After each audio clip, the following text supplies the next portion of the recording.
Yes, hello guys, and welcome to another video. Today we are going to be talking about how to pass the FIFA Agent Exam.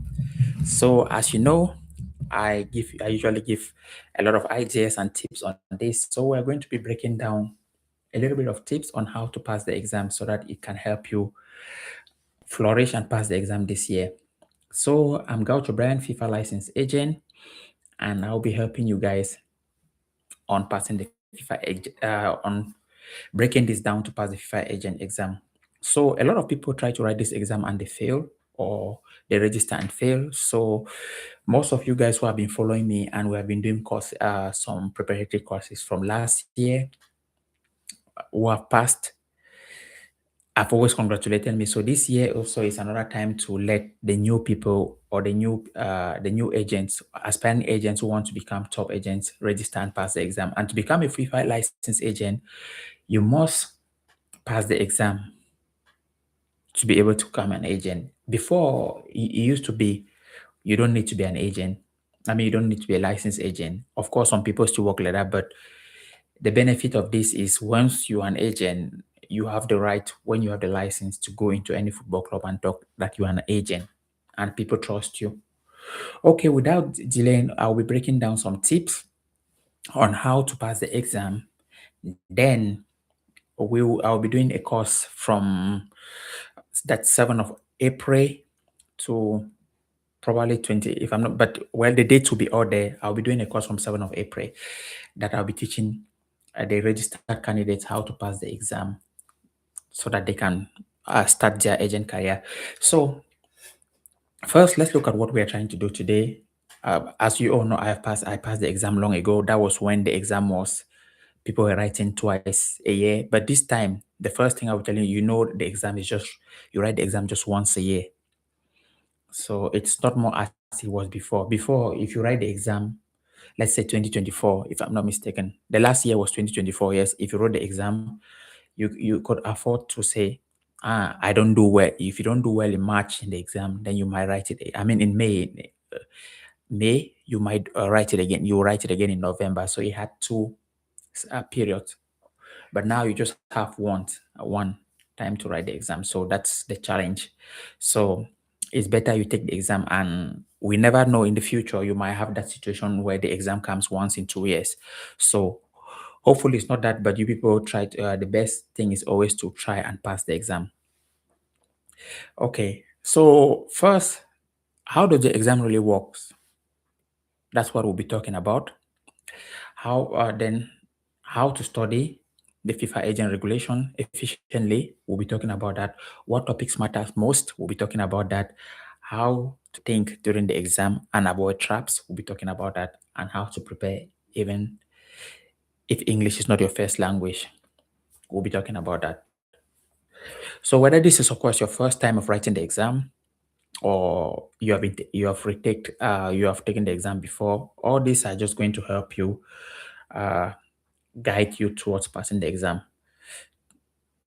So, but first, I have some notes here that I'll try to pay attention so that I can follow the structure of what to tell you guys, so that we don't go out of, or we don't run into different areas which are not necessary for you guys. So the first thing I'll be looking at here is what the FIFA agent exam really tests you. Okay, this is a good point. What does it really test you? So when FIFA is designing this exam, FIFA actually wants the exam is more of, there should be a practical element in it. So you should be able to write the exam and also apply a practical knowledge, because you are dealing with people. So FIFA also apply some practical element in the exam. So you might read something, but also you have to imagine it practically to be able to serve, or yes, serve people. Because I give an example. So if you just read the book, and then you don't have common knowledge on how to do things in the exam, because certain questions come that that are common knowledge. You have to be able to apply your common knowledge and it to be able to get a pass in the exam also. So that's what I just want to say. But anyways, let's go straight to the point. So The first thing it's so we have to know it's not a memory exam, it's an understanding and application. You don't have to memorize a lot of things. You have to understand an application and put and do the application. But of course, you have to read the study materials. And I hope everyone trying to prepare for the exam already knows that there's a study material that you can start reading. So okay. The next thing I'll be looking at, FIFA wants to see if you can operate as an agent, not recite the rules. So what does that mean? That what it means FIFA want to see you apply, let me say, like an agent, not like just cramming things on your head and just be able to apply it. So that's why when you read everything, when they're applying, when the exam comes, when you're about to write the exam, there's a little bit of common sense into the exam. So they're not just going to give you the answer this A or B. They're going to apply a little bit of common sense so that you can use your knowledge.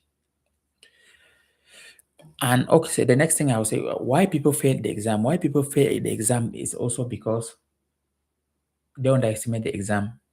You read sometimes you read the exam, you read for the exam, and you don't really go into details. Then you end up failing. Then you start. Then it becomes more challenging. I'll tell you a story. There was a friend also I was writing with. Of course, he doesn't write again because he wrote for this last year was his fifth year that he wrote, so he became discouraged. So sometimes it's always good to just focus, or even if you don't get it the first year, try to get it because you don't know how it might be the next time. So you just try to keep going. So let's go now into the more details. What are the structure of the exam? The structure of the exam is made of it's like a 60-minute exam made of multiple choice questions, which requires A, B, C, or D. And sometimes those multiple choice questions, you might have three answers and one. You might have a question that has three answers right, and just the other and just one wrong. So if you answer two right, and then you don't get the third one right, you completely fail the question. And you need a 75% pass rate for this exam. That's the most tricky part, which means you have to fail just 5 out of 20 questions. You have to fail just 5 out of 20 questions, and which means those 15 you have to pass. You don't have to make any mistake. You have to pass all completely. Then there's an element also of what we call time pressure. Because once you enter the exam, you have to already understand in your head. You have to understand that, oh, this exam has it has 3 minutes. It has you have 3 minutes for each question. And having 3 minutes for each question is already a challenge because some questions are very lengthy. So the moment you start taking more than 3 minutes, you start to have this anxiety, thinking that, oh, you're not going to answer the other questions. Then you start having a little bit of panic attack. That's why preparing for the exam is good to do a pre-mock exam that you just sit yourself into your room, answer 20 questions on time. Do that regularly so that you can have a little bit of familiarity with the exam. So that's how you try to manage your time. So next we'll be looking at what is the most thing to study, the most important study materials. So to study the most important study materials, I would say all the materials are important, but this is how you try to study the materials.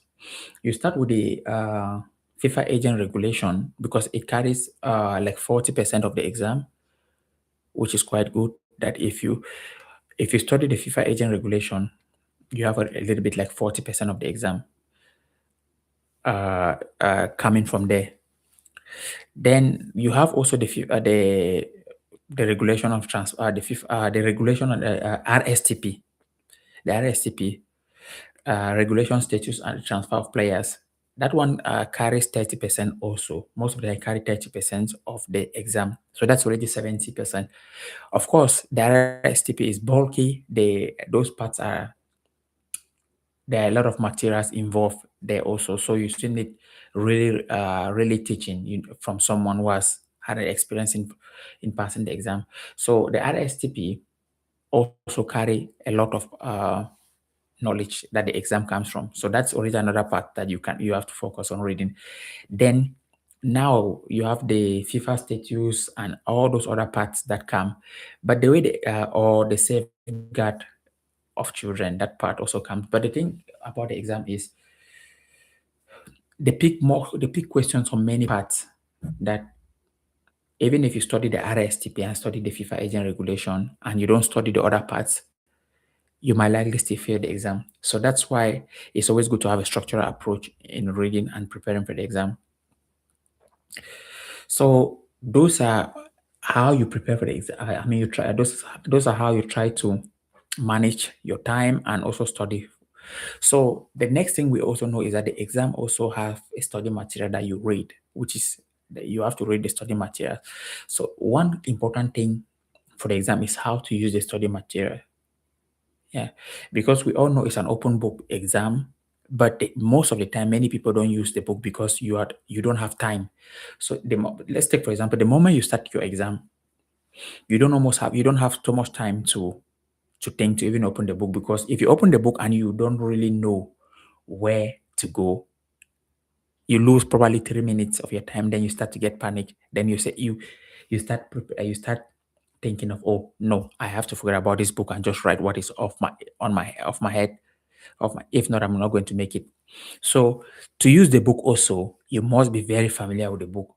So what I used to do in the beginning is I will be trying to master a lot of the content. I would like to master all the headings, table of content.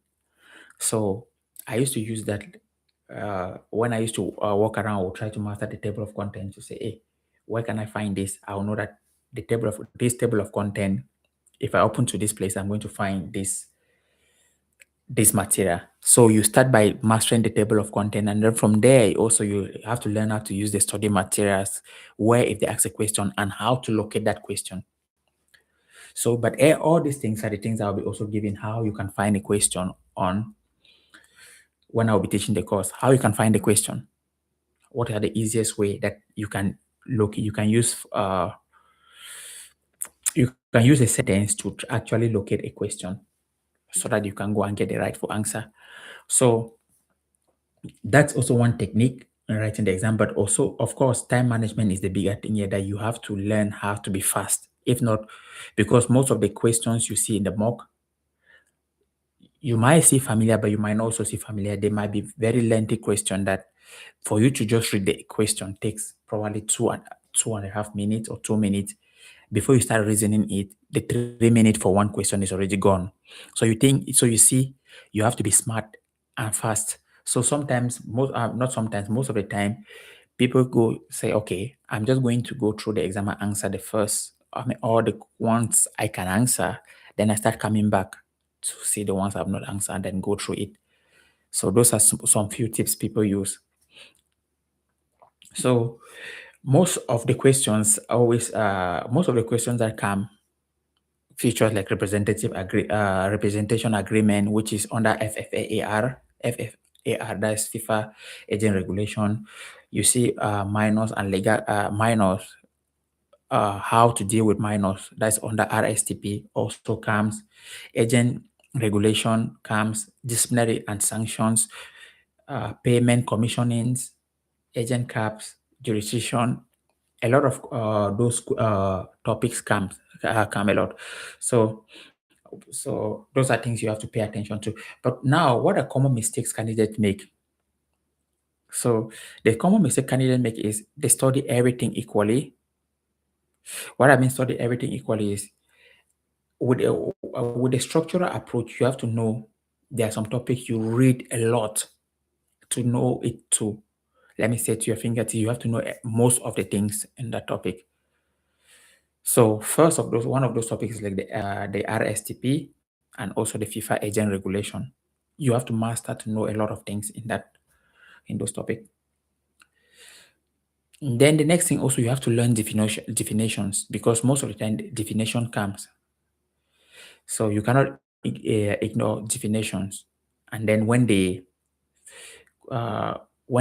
you see a definition, you're wondering how to handle it, because they might give something that requires definition. That does this mean like this? A, they put the answer. B, they put the answer. C, they put the answer.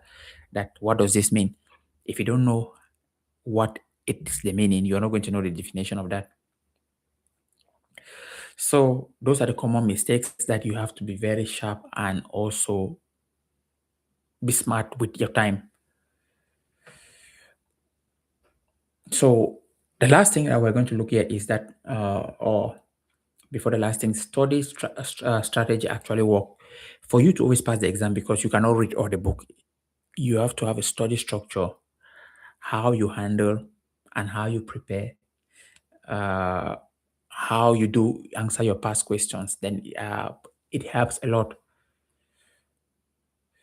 So my personal advice, our advice agent, is when I start preparing, I always each time I read a topic, I try to set questions on myself. Then I try to answer using the 60-minute time, the 60-minute time, so that I can start to familiarize myself with the exam mode. But the thing is, now when you have a structure, for example, if you have a structure and we work on how you can structure answering the exam, it becomes more easier to you, so that the moment you start, you know what to do. So these are little tips that, if you combine most of them, you're going to have an idea of how the exam works. But of course,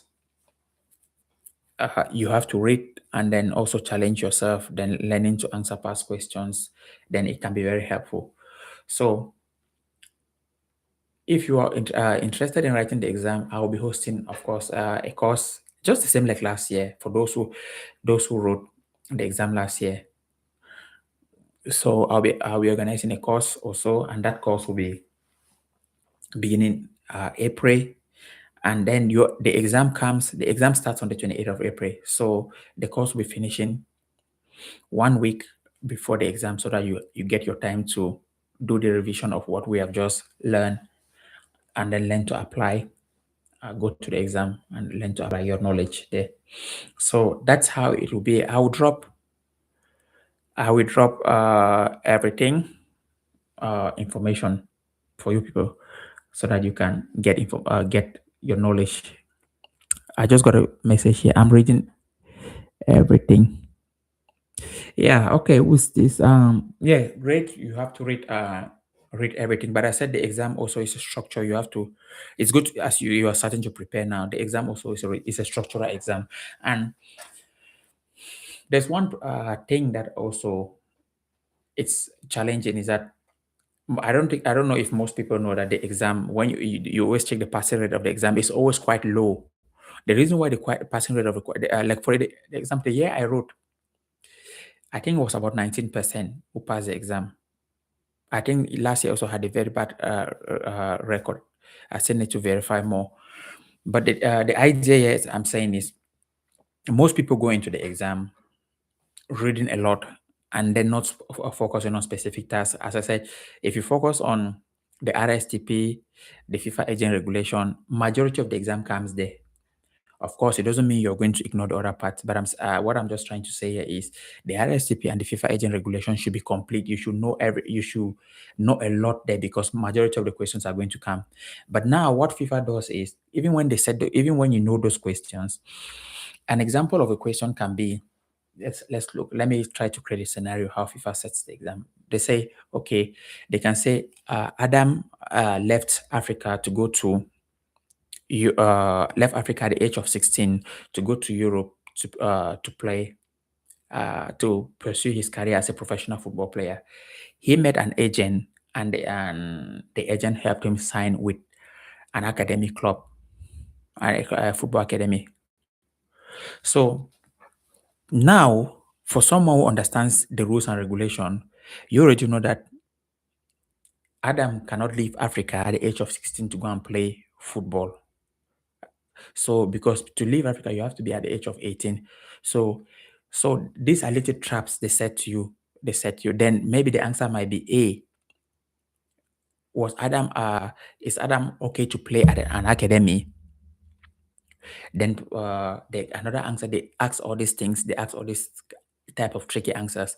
Whereas the real answer there has to be none of the above, because first, Adam don't have to leave Africa to play at the age of 16. He has to leave Africa to play only at the age of 18. So these are the way they ask, they turn the question around. So they don't actually give you something that is that easy. So they are trying to make you also apply common sense with because these are what you're going to be facing in the industry.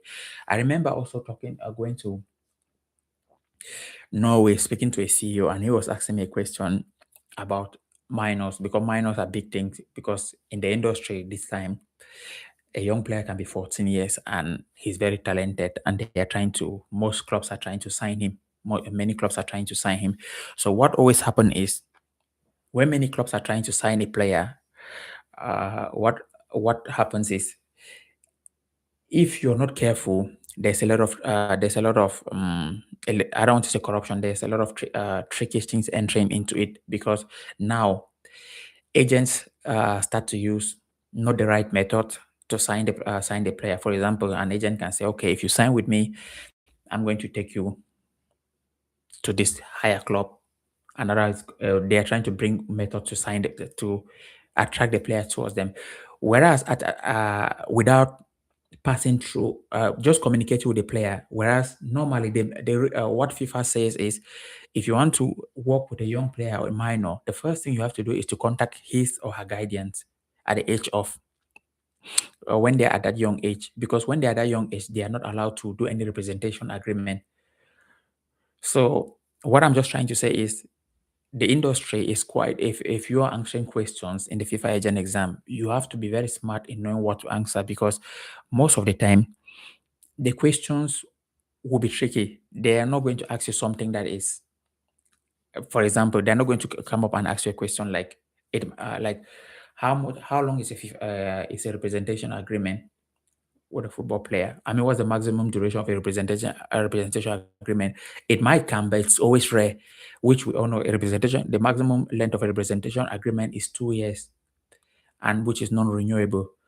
Those kind of things might come, but it can also be rare to come, because those things are straightforward questions.